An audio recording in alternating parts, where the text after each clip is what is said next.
Hi there, my name's Angela and welcome to my home.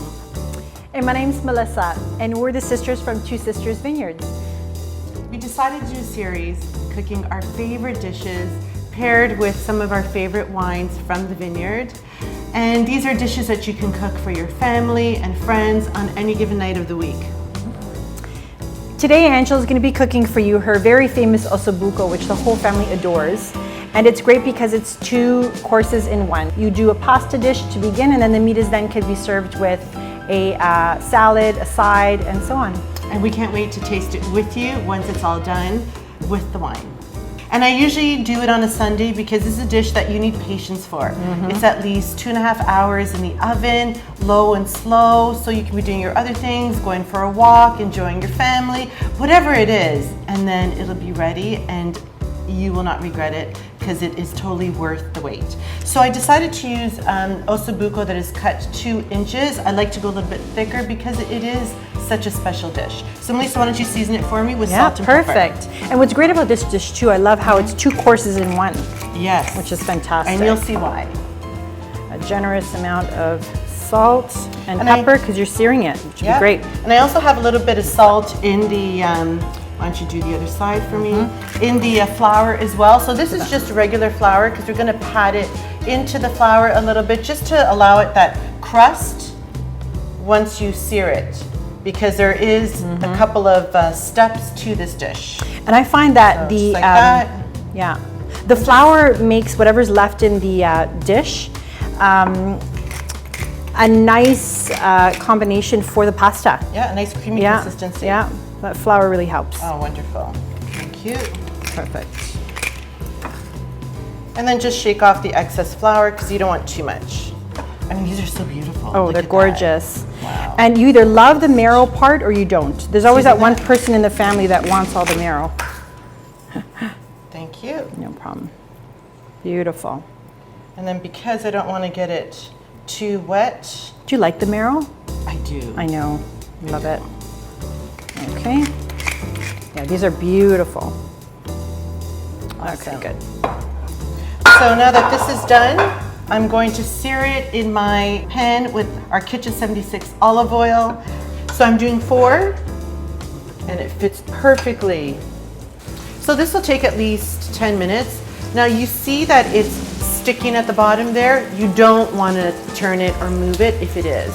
Once it's done searing to the temperature that it should, then it will automatically come off the pan. So you don't want to force it. They're now moving freely, which means that they are cooked on that side. So I'm going to flip it.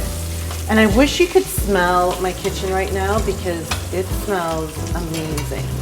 And we're going to let it cook on the same side just to get that same beautiful crust. And this is just perfect. So I'm going to take this out.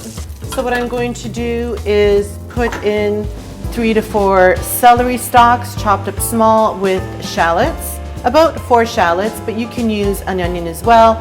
And I love chili flakes in everything, even this. So I've got chili flakes and I've got bay leaves.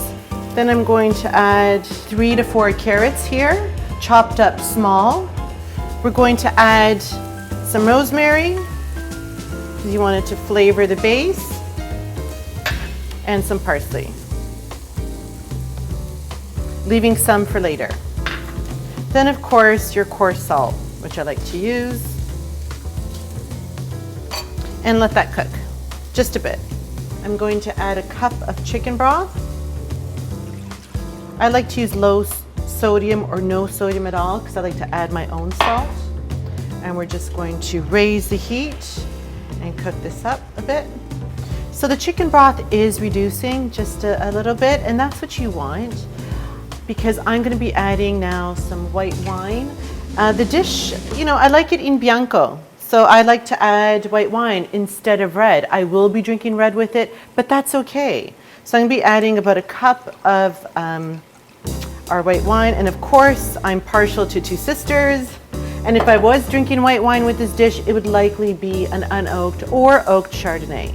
So I'm adding the unoaked Chardonnay. I'm going to add my bay leaves. So I'm adding 4. Tuck them in a little bit. And I'm gonna nestle back in this beautiful Osso Buco. So this Osso Buco is gonna go into the oven, preheated 350 convection roast for about 2 hours. You will need to turn it from time to time. So just check up on it and you be the judge on when to do that. But it will need to, braise on both sides. The Osso Buco is finally done. Oh, it's so beautiful. And again, this is the perfect Sunday lunch. It's, 2 dishes in one. This is a beautiful sauce from the Osso Buco. Look at that. Oh, look how Carrots silky. and celery, and just that beautiful, rendering from the Osso Buco. Tell us about the wine, Ange. Why the 11th Post? The 11th Post. I mean, that is such a special wine for us. It is. And I just think it's robust enough and complex enough to truly handle the richness of the Osso Buco, the rosemary of the Osso Buco, the bone marrow, because that rosemary, again, every time we think of rosemary, it's the Cabernet Franc, and there's that little hint, that good amount of hint of Cabernet Franc in the 11th Post. And again, every year the blend is different. Emily, what do you think about it? Because this is such a special blend for us. It's a It's a special proprietary wine. Yeah, and it's an excellent representation of our vineyard and all of our wines. Oh, big, bold, red fruit. Oh, So plushy. Really like that. And it just looks amazing. And again, the casareccia is just perfect for this. Yeah, because you have the grooves of the casareccia, which hold on to that liquid and all those flavors. That's really good. And again, always al dente. Oh, this is delicious. So good. And for anyone that wants protein in their pasta, you can break up, one of the pieces and kind of mix it in with the pasta. But this is really delicious. It's such a special cut of meat. It deserves, again, a long seated meal with wine, friends and family, to truly savor all the different components of it, including the bone marrow. Again, you can dip your bread into the sauce as well. Just lovely. Cheers. Thank you for joining us. Cheers, Lisa. Thanks for helping.